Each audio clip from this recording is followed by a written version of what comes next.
மாண்புமிகு உதயநிதியின்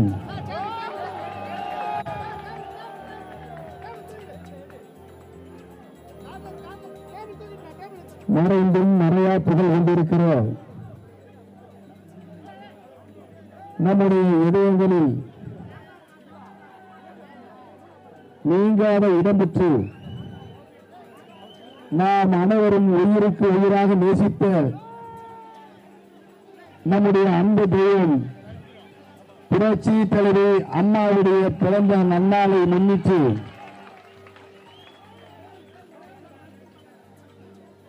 நான் அவருடைய எண்ணங்களை ஈடேற்றுகின்ற வகையில் ஏழை எளிய மக்களுக்கு நலத்திட்ட உதவிகள் வழங்குகின்ற விழாவாகவும் மாண்புமிகு அம்மாவுடைய நினைவை போற்றுகின்ற வகையில் அன்னதானம் வழங்குகின்ற விழாவாகவும் நடைபெற்றுக் கொண்டிருக்கின்ற இந்த வரலாற்று சிறப்புமிக்க நிகழ்ச்சியுடைய தலைவர், பொதுக்கூட்டத்துடைய தலைவர், கழகத்துடைய அவைத்தலைவர், மரியாதைக்குரிய இயக்கத்துடைய ஆரம்பகால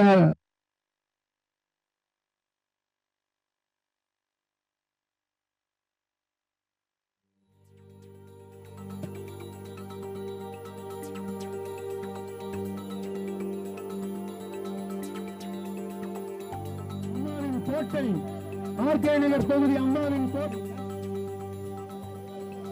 சிறப்பை சேர்த்துக் கொண்டிருக்கின்ற வணக்கத்திற்குரிய தலைமை கழகத்துடைய நிர்வாகிகள, மாண்புமிகு முன்னாள் அமைச்சர் பெருமக்கள,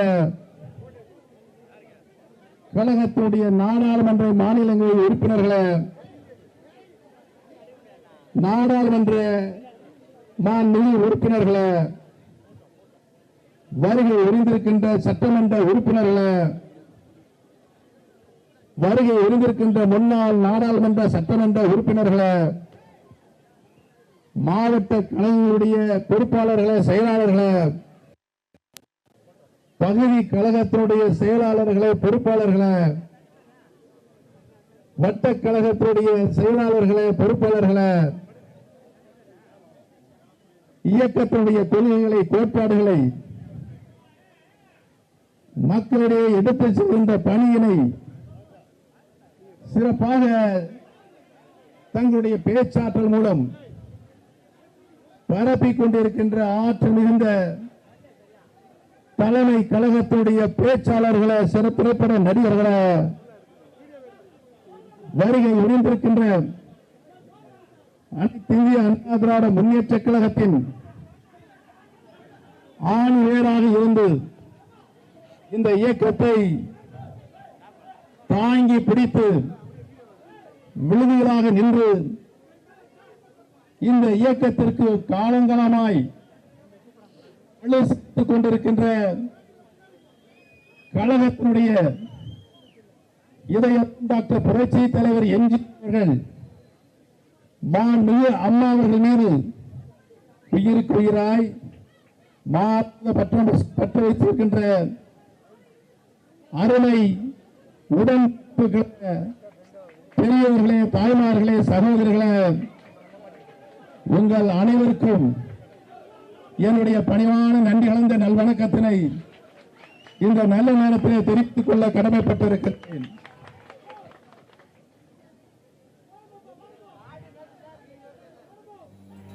நம்முடைய அருமை கழகத்துடைய அவைத்தலைவர் இங்கே பேசுகின்ற பொழுது சொன்னார்கள், தர்ம யுத்தம் துவங்கப்பட்டிருக்கின்றது என்று. தர்ம யுத்தம் வரலாற்றில் வெற்றி அடைந்ததாகத்தான் சரித்திரம்.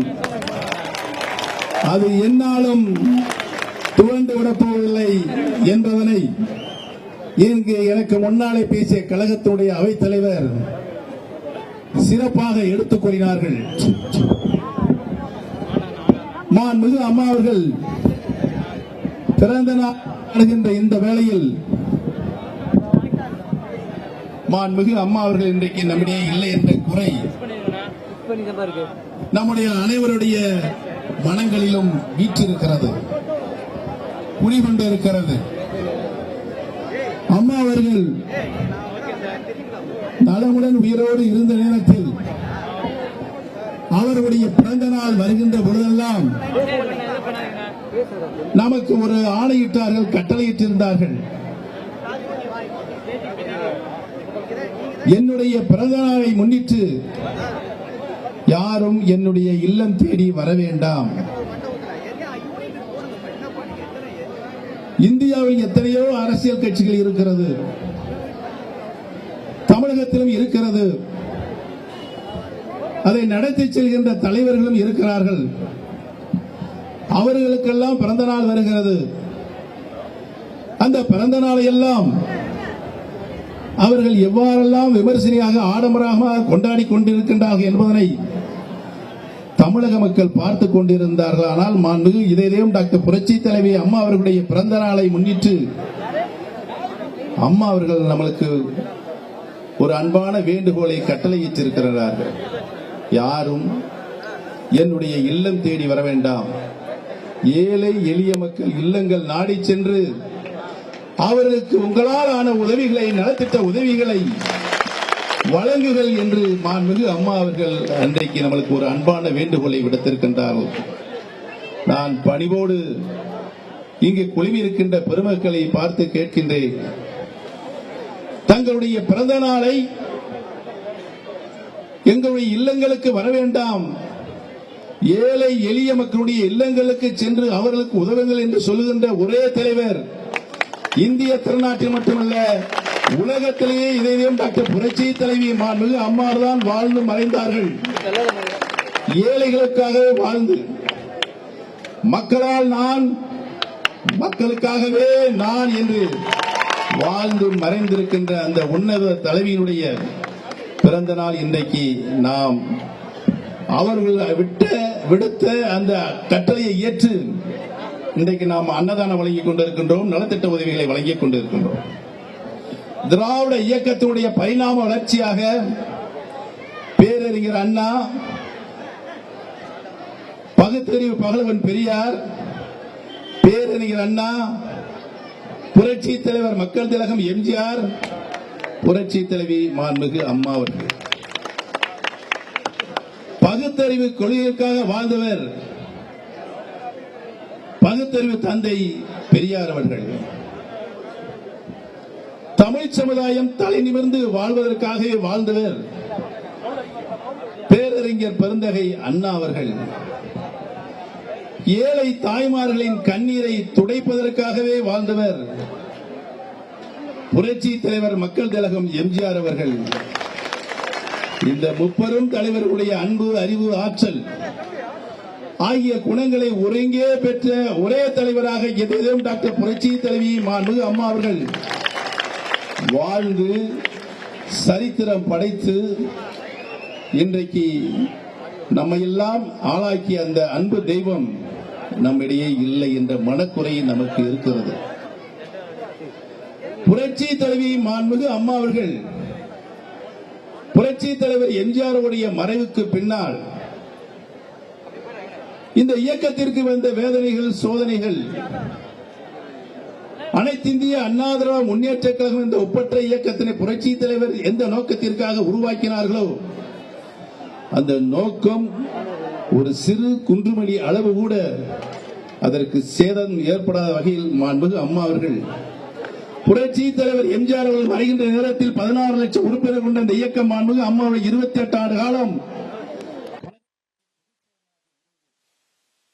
இந்த இயக்கத்தினை இன்றைக்கு யாரும் எந்த கொம்பாதி கொம்பனால் வந்தாலும் அசைக்க முடியாத எகைக்கோட்டையாக 1.5 கோடி தொண்டர்களை கொண்ட ஒரு மாபெரும் இயக்கமாக மாண்புமிகு அம்மா அவர்கள் உருவாக்கி தந்து ஆட்சியும் கட்சியையும் இன்றைக்கு 2011 நம் கையிலே தந்து மாண்புமிகு அம்மா அவர்கள் நம்மை விட்டு மறைந்திருக்கின்றார்கள்.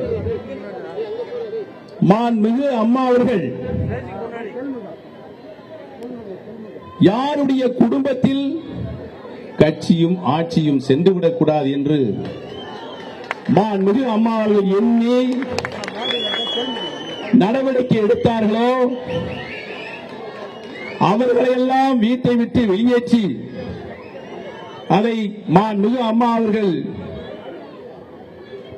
காலமாகும் வரையில் அதில் உறுதியாக நின்று கழகத்தையும் ஆட்சியும் ஒரு குடும்பத்தினுடைய பிடிக்கு சென்று விடாமல் காத்து வந்தார்கள் என்பதனை நாம் அனைவரும் அறிவோம். ஆனால் இன்றைக்கு நிலைமை மாண்புமிகு அம்மாவுடைய கொள்கைகளுக்கு கோட்பாடுக்கு மாறாக இன்றைக்கு ஆட்சி யார் கையில் போயிருக்கிறது? ஒரு குடும்பத்தினுடைய கையில். கட்சி யார் கையில் சென்றிருக்கிறது? ஒரு குடும்பத்தினுடைய ஆட்சியில். அந்த குடும்பத்தினுடைய தலையீடு இருக்கக்கூடாது என்ற ஒரே நோக்கத்திற்காகத்தான் மாண்புமிகு அம்மா அவர்கள் இந்த இயக்கத்தினை மக்கள் இயக்கமாக, தொண்டர்கள் இயக்கமாக, இந்த இயக்கத்தினை தொண்டர்கள் தான் வழிநடத்த செல்ல வேண்டும் என்ற ஒரு மாபெரும் இயக்கமாக 100 ஆண்டுகளில் 1000 ஆண்டுகளாக இந்த இயக்கம் வாழும் வளரும் என்று புரட்சி தலைவி மாண்புமிகு அம்மா அவர்கள் ஒவ்வொரு பொதுக்கூட்டங்களிலும் சொல்வார்கள். ஆனால் இன்றைக்கு நிலைமை மாறி இருக்கிறது. நம்முள்ள இருக்கின்ற ஒரு மிகப்பெரிய சவால் தர்ம யுத்தம். அதைத்தான் மாண்புமிகு கழக அவைத்தலைவர் அவர்கள் சொன்னார்கள். தர்ம யுத்தம். தர்மம் தன் வாழ்வதனை சூது கவும். மீண்டும் தர்மமே வெல்லும். தர்மமே வெல்லும். தர்மமே வெல்லும். தர்மமே வெல்லும். இது உறுதியாக நடக்கும். மாண்புமிகு அம்மாவுடைய மரணம், அந்த மரணத்தை பற்றி தமிழக மக்களுடைய ஏழை எளிய மக்கள் மீது மாண்புமிகு அம்மா அவர்கள் மீது எந்த அளவுக்கு பற்றும் பாசம் வைத்திருந்தார்கள் என்பதனை இன்றைக்கு தமிழகத்திலே இருக்கின்ற 8 கோடி தமிழகம், அனைத்து இந்திய அண்ணா திராவிட முன்னேற்ற கழகத்தில் இருக்கின்ற 1.5 கோடி தமிழர்களும், அதிலும் குறிப்பாக பெண்களும் சகோதரிகளும் அவருடைய மனதில் ஆழமாக பதிந்திருக்கிறது. மாண்புமிகு அம்மாவுடைய மரணத்தில் இருக்கின்ற மரணம் அந்த மரணம் தான். சில நாட்களுக்கு முன்னால் நான் ஒரு தொண்டர், காஞ்சிபுரத்தை சார்ந்த மூஷா என்ற தொண்டர் தீக்குளித்து படுகாயமடைந்து கீழ்ப்பாக்கம் மருத்துவமனையிலே அவர் அங்கே அனுமதிக்கப்பட்டிருந்த பொழுது நான் அங்கே சென்று பார்த்து திரும்பிய பொழுது மருத்துவமனைகள் வெளியில் மிகப்பெரிய கூட்டம் குழுமியிருந்தது. ஒரு தாய் என்னை பார்த்து ஓடி வந்தார்கள். ஐயா, மாண்புமிகு அம்மாவுடைய மரணத்திற்கு சாவுக்குண்டான காரணத்தை நீங்கள் உறுதியாக சட்டத்தின் மூலமாக நிறைவேற்றி தர வேண்டும். அதற்கு காரணமானவர்களுக்கு சரியான தண்டனை வழங்கப்பட வேண்டும் என்று அந்த மூதாட்டி வேண்டுகோள் விடுத்தார்கள். நான் முதலமைச்சராக இருந்த பொழுது அதற்குரிய பூர்வாங்க பணிகளை மேற்கொண்ட போதுதான் நிலைமை தலைகீழாக மாறியது. இன்றைக்கு யார் கையில் ஆட்சியும் கட்சியும் இருக்கக்கூடாது என்று மாண்புமிகு அம்மா அவர்கள் நினைத்து இந்த இயக்கத்தினை வழிநடத்தி சென்றார்களோ அவரிடம் சென்றிருக்கின்ற இந்த கட்சியும் ஆட்சியும் மீட்டெடுப்பதற்குத்தான் இந்த தர்ம யுத்தம். இந்த தர்ம யுத்தத்தில் வெற்றி பெறப்போவது நாம் தான். உடனடியாக மாநில அரசும் மத்திய அரசும் தலையிட்டு மாண்புமிகு அம்மாவுடைய மரணத்தில் புதைந்திருக்கின்ற அந்த சந்தேகங்களை அவைகளை உரிய நீதி விசாரணை வைத்து தீர்க்கப்பட வேண்டும் என்பதுதான் தமிழக மக்களுடைய ஒட்டுமொத்த கோரிக்கை. அந்த கோரிக்கை நிறைவேறும் வரை தர்ம யுத்தம் தொடரும். மாண்புமிகு அம்மாவுடைய ஆட்சி மீண்டும் தமிழகத்தில் மலரும் வரை இந்த தர்ம யுத்தம் தொடரும். மீண்டும் அனைத்து இந்திய அண்ணா திராவிட முன்னேற்ற கழகம் புரட்சி தலைவி மாண்புமிகு அம்மாவுடைய தொண்டர்களுக்கே வந்து சேரும் வரை இந்த தர்ம யுத்தம் தொடரும் தொடரும். நாம் உறுதியாக வெல்வோம் வெல்வோம் என்று சூழலிப்போம் என்று கூறி அனைவருக்கும் நன்றி கூறி இந்த சிறப்பான நிகழ்ச்சியை, வரலாற்று சிறப்புமிக்க நிகழ்ச்சியை ஏற்பாடு செய்திருக்கின்ற நம்முடைய கழகத்துடைய அருமை சகோதரர் மாண்புமிகு அம்மா பேருடைய செயலாளர் திரு ராஜேஷ் அவர்களும், அவர்களுக்கு அன்பு கட்டளையிட்டு இந்த கூட்டம் இந்த அளவுக்கு மிகப்பெரிய வெற்றியை அடைவதற்கு மூல காரணமாக இருந்த நம்முடைய கழகத்துடைய அவைத்தலைவர் மரியாதைக்குரிய அருமையண்ணன் மதுசூதன் அவருக்கும், அவரோடு இணைந்து இந்த மாபெரும் கூட்டத்தை வெற்றியடைவதற்கு உழைத்திட்ட அருமைக்குரிய அனைத்து நிர்வாகிகளுக்கும், பொறுப்பாளர்களுக்கும், தாய்மார்களுக்கும், சகோதரிகளுக்கும், அன்பிற்குரிய அனைத்து இந்திய அண்ணா திராவிட முன்னேற்ற கழகத்தின் ஆணிவராக இயங்கிக் கொண்டிருக்கின்ற தொண்டர்களுக்கும் என்னுடைய பணிவான நன்றியை அவர்களுடைய பாதங்களை வைத்து வணங்கி விடுபடுகின்றேன். நன்றி, வணக்கம்.